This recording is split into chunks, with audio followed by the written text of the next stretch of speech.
Hello friends, welcome back to the daily soap update. आज रात अनुपमा के सीरियल में क्या होने वाला है हम आपको इस वीडियो में बताएंगे।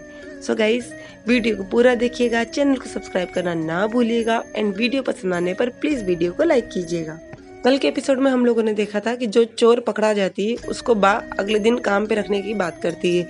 वहीं पर दूसरी तरफ दिखाते हैं कि सुबह सुबह अनुपमा का वीडियो कॉल आता है जिसमें बा बहुत अच्छे से अनुपमा से बात करती है और किंजल को वहीं पर चक्कर आता है और बा और राखी दवे को लगता है कि किंजल प्रेग्नेंट है। आज के एपिसोड की शुरुआत होगी समर से। समर डांस करके जैसे ही रुकेगा फिर बाद में मन में सोचेगा कि आखिर ऐसा क्यों हो रहा है मेरे साथ में। मैं चाहता हूँ कि मम्मी फ्री हो जाए, मैं चाहता हूँ कि मम्मी मिस्टर शाह से अलग हो जाए, लेकिन जब भी डिवोर्स की बात सोचता हूँ तो मेरा मन क्यों घबरा जाता है। मिस्टर शाह ने उनकी कभी कदर नहीं करी और मैं जानता हूँ कि कभी भी मम्मी उनके साथ में खुश नहीं रह पाएंगी, लेकिन फिर भी न जाने ऐसा क्यों हो रहा है, मुझे सब कुछ भी समझ में नहीं आ रहा है। और जैसे ही वही सब बातें सोचता है तो वो पीछे देखता है, वहाँ पर नंदिनी आ जाती है। वो नंदिनी को देखकर बहुत खुश हो जाता है, वो उसे हक करता है और बोलता है तुम यहाँ कैसे। तो नंदिनी कहती है कल तुमसे रात में बात हुई, तुम इतना लो साउंड कर रहे थे और वैसे भी तुम्हारा डांस कॉम्पिटिशन है, कोई तो होना चाहिए ना समर समर कहलाने चिल्लाने वाला, इसलिए मैंने सोचा कि मैं यहाँ पर आ जाती हूँ, तुम्हें थोड़ा सा अच्छा लगेगा। तो समर उसे फिर से हक करता है और बोलता है कि बहुत अच्छा किया नंदिनी, तुम यहाँ पर आ गई, मुझे बहुत अकेला लग रहा था, मुझे बहुत खराब लग रहा था, पता नहीं क्यों ऐसी फीलिंग आ रही है। तो नंदिनी कहती है तुम चिंता मत करो, मैं कहीं नहीं जाऊंगी, मैं तुम्हारे साथ ही रहूंगी, तुम लोनली फील कर रहे थे ना, अब तुम्हें अच्छा लगेगा, तुम किसी बात की चिंता मत करो। और फिर दोनों फिर से डांस करने लग जाते हैं। उधर राखी दवे और बा को दिखाते, दोनों साइड में आकर बात करते हैं और बा बोलती है कि बड़े बुजुर्गों की नजरें कभी धोखा नहीं खा सकती, मुझे पहले से ही लग रहा था कि हाँ किंजल प्रेग्नेंट है। राखी दवे बोलती है आई होप सो कि ऐसा ही हो, पर जब तक हम लोग अच्छे से टेस्ट नहीं कर लेते तब तक हम किसी बात के लिए श्योर नहीं हो सकते। तो बा बोलती हाँ वो भी कर लेना, लेकिन मुझे तो पक्का यकीन है कि हाँ किंजल प्रेग्नेंट है। और राखी से कहती है सोचो कभी यही खुशी अनुपमा को पता चलेगी तो वो तो खुशी से पागल हो जाएगी। तो राखी कहती है हाँ मैंने अर्जेंटली मैसेज भिजवाया है रिसोर्ट में, उनका कॉल आता ही होगा। और इतनी देर में उसका फोन आ जाता है। तो कहती है देखो फोन आ गया। वो जैसे कॉल रिसीव करती है अनुपमा कहती है क्या बात है राखी बहन, सब कुछ ठीक है ना, इतना अर्जेंटली यहाँ पर क्यों मैसेज आपने भेजा मुझे फोन लगाने के लिए, क्या हुआ। तो राखी और बा उसके मजे लेते हुए बोलते हैं यहाँ सब कुछ ठीक नहीं है। तो अनुपमा पूछती क्या हुआ। तो वो बताती है कि पता है आज किंजल को चक्कर आ गया था और तो और चक्कर खाकर वो बेहोश हो गई थी, उसे 2-3 बार चक्कर आया।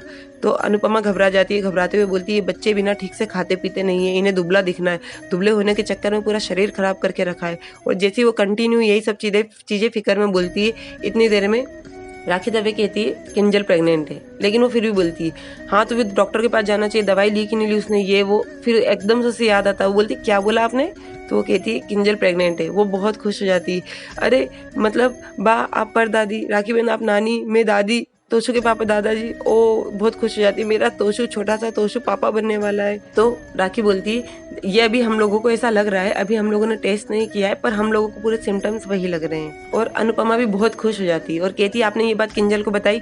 और जैसे ही वो वीडियो कॉल पे देखती है तो राखी और बा के पीछे किंजल खड़ी होती है, वो बिल्कुल शॉक में रहती है। अनुपमा किंजल से बात करने की कोशिश करती है, किंजल कहती है नहीं ऐसा नहीं हो सकता, नहीं हो सकता ऐसा, और दौड़कर चली जाती है। इसके बाद में राखी दवे और बा दोनों किंजल को समझाते हैं। अनुपमा का भी कॉल ऑन रहता है, अनुपमा भी किंजल को समझाती है बेटा देख मैं तेरी परेशानी समझ सकती हूँ, एकदम से नया नया जब ये सब होता है तो फिर हम लोगों को घबराहट होती ही है। टीवी जैसा नहीं है कि ये न्यूज़ सुने और एकदम से खुशी के मारे चहक उठे, एकदम से ये सब चीज़ें नर्वसनेस आती ही है। हमें ऐसा लगता है क्या हम इतनी बड़ी जवाबदारी ले पाएंगे, क्या हम उस नन्ही सी जान को संभाल पाएंगे, क्या अभी हम लोग इस काबिल हैं कि उसकी जवाबदारी ले सके। ये सब चीज़ें होना आम बात है। जब तोशु के समय मेरे साथ भी ऐसा ही हुआ था। तो राखी बोलती और किंजल तुम्हारे समय मेरे साथ भी बिल्कुल ऐसा ही हुआ था। तो अनुपमा कहती है लेकिन तू चिंता क्यों करती, तेरे साथ में हम सब है ना, सब कुछ ठीक हो जाएगा। और वैसे भी अभी कहाँ हम लोगों ने टेस्ट कर लिया है, अभी जब भी जो रिपोर्ट आएगी उसके हिसाब से हम लोग सोचेंगे ना, अभी से तू क्यों इतना टेंशन ले रही है। तो बा बोलती है नहीं नहीं मेरे को पता है, मेरी नज़रें कभी धोखा नहीं खा सकती है, ये खबर नक्की सच्ची ही है। तो किंजल बोलती बात इसकी नहीं है, मैं अकेली नहीं, इस चीज़ के लिए तोशु भी रेडी नहीं है, तोशु को तो बच्चों से बहुत चिढ़ है। तो बा बोलती पड़ोसियों के बच्चे से तो सबको चिढ़ होती है, अपना बच्चा सबको प्यारा लगता है। तो वो किंजल बोलती आप नहीं समझ रहे, तोशु बिल्कुल भी इस बात के लिए नहीं रेडी होगा अभी। वो तो बच्चों को पसंद ही नहीं करता है, लेकिन वो अभी इस चीज़ के लिए बिल्कुल रेडी नहीं होगा, वो मुझे पता है वो बिल्कुल नहीं मानेगा। तो अनुपमा कहती शुरुआत में तोशु के पापा का भी यही हाल था, लेकिन धीरे धीरे वक्त बदलता गया और देखो आज तोशु सब मुझसे ज़्यादा प्यार सहारा उनको है। और किंजल कहती और राखी दवे कहती है कि सेम यही कंडीशन मेरे साथ भी थी। प्रमोद भी शुरू में बहुत घबरा रहे थे, लेकिन जब किंजल हाथों में आई तब तो किंजल उन्हें जान से प्यारी हो गई। तो अनुपमा कहती है इसलिए बेटा तू चिंता मत कर, और तोशु से तो मैं बात करूंगी, तू किसी भी चीज़ की टेंशन मत ले। तो राखी दवे बोलती सबसे पहले तो हम लोग टेस्ट करके आते, और किंजल को लेकर जाती है। और बा मन में सोचती है भगवान करे ये नन्हे कदमों की आहट अनुपमा के जाते हुए कदमों को रोक ले। फिर बा अनुपमा से कहती है एक काम करना, अभी ये खुशखबरी तू वनराज को मत सुनाना, क्योंकि पहले ये टेस्ट हो जाने दे तो हमें पता चल जाएगा कि हाँ ये बात कितनी सच है, इसके बाद ही हम ये खबर सबको सुनाएंगे। तो अनुपमा कहती है ठीक है, और वो फ़ोन रख देती है। उधर फिर काव्या को दिखाते हैं। काव्या वनराज के पास जाने की कोशिश करती है कर्फ्यू होने के बावजूद, और जब आगे पुलिस दिखती है तो ड्राइवर गाड़ी रोक देता है। तो काव्या कहती है क्या वो गाड़ी आगे बढ़ाओ ना। तो ड्राइवर कहता है आगे पुलिस खड़ी हुई है, मैं नहीं ले जा सकता इसके आगे, मैंने आपसे कहा था कि कर्फ्यू है, पुलिस हमें आगे नहीं जाने देगी। तो काव्या गाड़ी से उतरती है, बोलती रुको मैं बात करके आती हूँ। वो जाती है, इंस्पेक्टर से बात करती है कि मेरे होने वाले पति आगे कर्फ्यू में फंसे हुए हैं, उनकी तबीयत सही नहीं है, मुझे उन्हें दवाइयाँ देनी है, प्लीज़ मुझे जाने दीजिए। आप लोगों का तो काम है ना जनता की मदद करना, आप हमारी मदद के लिए यहाँ पर खड़े हैं, तो प्लीज़ मुझे जाने दीजिए। और पुलिस वाला उसे मना कर देता है कि आप लोगों की सेफ्टी हमारा काम है, और वहाँ पर जाना आपके लिए डेंजर होगा, इसीलिए मैं आपको क्या किसी को भी नहीं जाने दे सकता। इस तरह के एक्सक्यूजेस बहुत सारे लोग लेकर आते हैं, लेकिन यदि मैं सबकी सुनने लगा तो ऐसे करके सभी लोग जाने लग जाएंगे, इसलिए मैं आपको नहीं जाने दे सकता। और काव्या गुस्से में फिर से कार में बैठने चली जाती है। मन में सोचती है मुझे और वी को अलग करने में पूरी दुनिया तुली हुई है। फिर उधर दिखाते हैं कि किंजल टेंशन में इधर से उधर घूमती है। तो राखी दवे बा से कहती है बा मुझे लगता है कि हमें डॉक्टर के पास जाकर ही एक बार टेस्ट करवा लेना चाहिए, पता नहीं ये जो होम टेस्ट कितने सही रहते कितने गलत। तो मैं सोच रही थी क्यों ना हम लोग डॉक्टर के पास चले जाएं। तो बा बोलती है डॉक्टर के पास मत जाओ, क्योंकि मैं जानती हूँ कि ये खबर बिल्कुल सच्ची है, मुझे इस बात का अंदाजा बहुत दिनों पहले ही हो गया था। तो राखी दवे बोलती है अच्छा जब आपको बहुत दिनों पहले हो गया था तो आपने पहले क्यों नहीं बताया।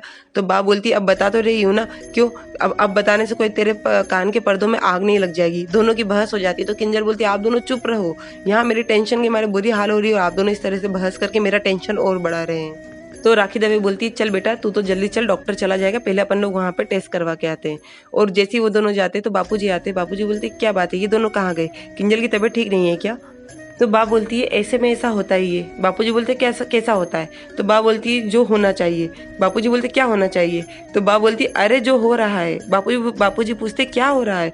तो बा बोलती वही जो होता है। और ये बोलकर बा वहाँ से चली जाती है। बापूजी बोलते 55 साल हो गए इसके साथ रहते रहते, लेकिन इसकी बातें जो घूम जाती है वो आज तक मुझे समझ में नहीं आती। उधर फिर काव्या को दिखाते हैं। काव्या एक पंडित जी के पास जाती है और कहती है कि पंडित जी मेरी शादी का मुहूर्त निकालना है। तो फिर पंडित जी बोलते कुंडली कहाँ है। तो कहती कुंडली तो नहीं है। तो पंडित जी कहते ठीक है हम लोग प्रश्न कुंडली बना लेंगे, तुम्हारे पास लड़के का फोटो है। तो वो वनराज का फोटो दिखाती है। पंडित जी कुंडली बनाते हैं और कहते हैं बेटा तुम दोनों की शादी का कहीं से कहीं तक कोई योग ही नहीं है। और काव्या एकदम ये बात सुनकर शॉक में आ जाती है। वहीं पर एपिसोड खत्म हो जाता है। सो गाइस और आगे की अपडेट के लिए डेली सोप अपडेट से जुड़े रहिएगा। हम लोग कल फिर मिलेंगे नए एपिसोड में, तब तक के लिए take care and bye bye.